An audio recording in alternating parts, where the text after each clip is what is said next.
One of the most primitive human groups on Earth were the native inhabitants of Terra del Fuego, an archipelago of the southernmost tip of the South American mainland, which is divided between Chile and Argentina. The island was inhabited by so-called Fuegians. Indigenous inhabitants of Terra del Fuego. They lived in families that did not form clans or groups, sometimes related families like several brothers, with their wives and sons obeying the eldest man, formed a numerous gathering.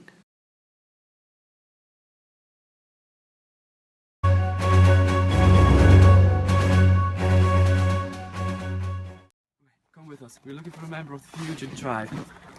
Oh look, we spotted one! Look, be quiet, go down. Look how she moves. She gains sustenance from the snow. It's an ancient tradition, perfected over many years. The movement, it's so natural, so beautiful. Look how she takes the branches. It's very important, it's a sacred ritual. Oh no, she spotted us! Run away!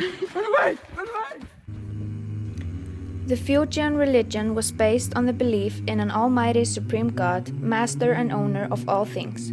He was said to have no body and he was very kind, guarding the moral law that punished the evils and rewarded the good deeds. Between the supreme god and the humans, there were a lot of spirits, good or evil. Evil spirits caused diseases and death, but the shaman, a person regarded as having access to the world of good and evil spirits, could cure an ill person by making the harmful spirit go out of the body through magic spells. If that failed, the shaman blows on the face of the deceased, sucking the pain portion, and finishes by stimulating the extraction of the cause of the harm, a small stone, a caterpillar, or something similar.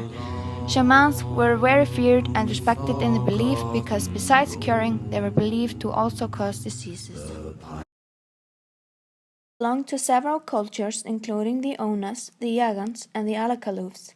Some of them were coast dwellings, while others were land-orientated. All of the Fuegians were hunter-gatherers. The coast provided fish, seabirds, seals, and sometimes also whales.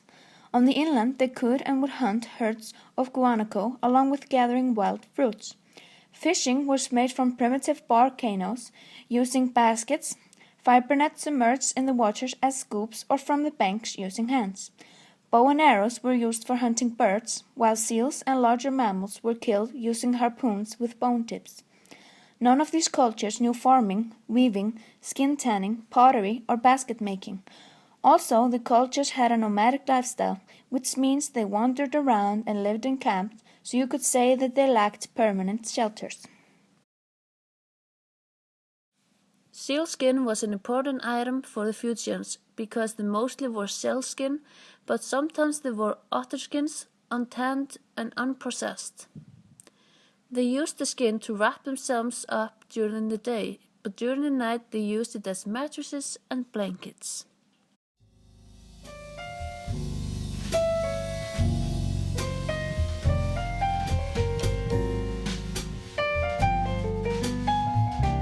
Gathered here today to meet Hekla, the modern member of the Fuegian tribe. Look at her, here's her in her natural habitat, with the main source of food, the candy. And here also, when she's feeling particularly lovely, she buys herself Domino's pizza. But sadly, she is completely comatose at the moment, because from all the Domino's pizza. In the mid-19th century, the Chileans and Argentinians studied, invaded and settled on the islands.